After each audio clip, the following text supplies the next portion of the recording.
ইসরায়েলের প্রধানমন্ত্রী বেনয়ামিন নেতানিয়াহু সম্প্রতি যুক্তরাষ্ট্রের প্রেসিডেন্ট ডোনাল্ড ট্রাম্পকে নোবেল শান্তি পুরস্কারের জন্য মনোনয়ন দিয়েছেন। ৭ জুলাই ওয়াশিংটনে ট্রাম্পের হাতে এই মনোনয়ন চিঠির একটি কপি তুলে দেন তিনি। চিঠিতে নেতানিয়াহু লিখেছেন, বিশ্বব্যাপী শান্তি, নিরাপত্তা ও স্থিতিশীলতা প্রতিষ্ঠায় ট্রাম্পের দৃঢ় ও ব্যতিক্রমধর্মী অঙ্গীকার রয়েছে।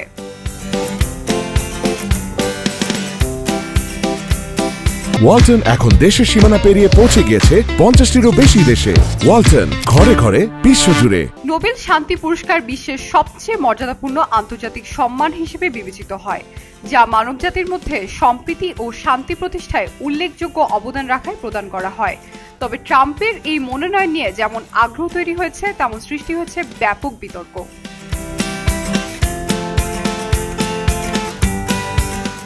ট্রাম্প এর আগেও শান্তি পুরস্কারের মনোনয়ন পেয়েছিলেন, বিশেষ করে ইসরায়েল হামাস যুদ্ধবিরতি প্রতিষ্ঠায় তার ভূমিকা এবং ভারত পাকিস্তান সংঘাতে মধ্যস্থতার দাবি নিয়ে তার নাম উঠে এসেছিল। গত বছর পাকিস্তানও তার শান্তি প্রচেষ্টার স্বীকৃতি হিসেবে নোবেল পুরস্কারের সুপারিশ করেছিল। তবে নেতানিয়াহুর মনোনয়ন নিয়ে রাজনৈতিক উদ্দেশ্য প্রণোদিত তোষামদের অভিযোগ রয়েছে। সুইডেনের সাবেক প্রধানমন্ত্রী কার্ল বিল্ড এক্সে মন্তব্য করেছেন, বলেছেন, নেতানিয়াহু প্রকৃতপক্ষে ট্রাম্পকে তোষামত করছেন।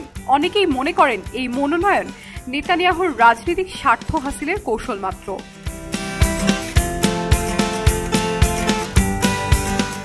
বিশেষজ্ঞদের মতে শান্তিতে নোবেল পুরস্কারের জন্য হাজারো মানুষ মনোনয়ন দিতে পারেন, রাষ্ট্রপ্রধান, সংসদ সদস্য, বিশ্ববিদ্যালয় অধ্যাপক কিংবা আগের বিজয়ীরা। তবে একজন মনোনয়ন পেলেই তিনি বিজয়ী হবেন এমন নয়। নরওয়ে নোবেল কমিটি কঠোর যাচাই বাছাইয়ের পরেই বিজয় নির্বাচন করেন।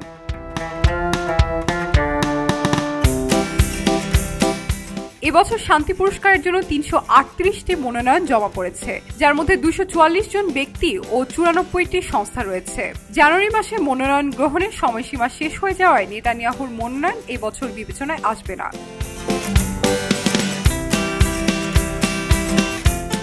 নোবেল শান্তি পুরস্কার বারবারই বিতর্কিত সিদ্ধান্তের জন্য আলোচিত। এমনকি এর আগে ৪ মার্কিন president Theodore Roosevelt, Woodrow Wilson, Jimmy Carter ও বারাক ওবামা এই পুরস্কার পেয়েও সমালোচনার মুখে পড়েছিল।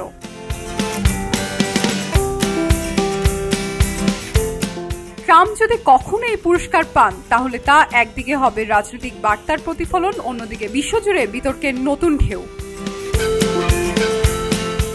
শাইনি আলম চৌধুরী, খবরের কাগজ।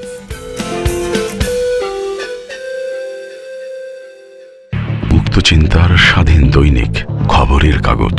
এখন খবর হবে নিখাত, নির্ভীক, নিরপেক্ষ।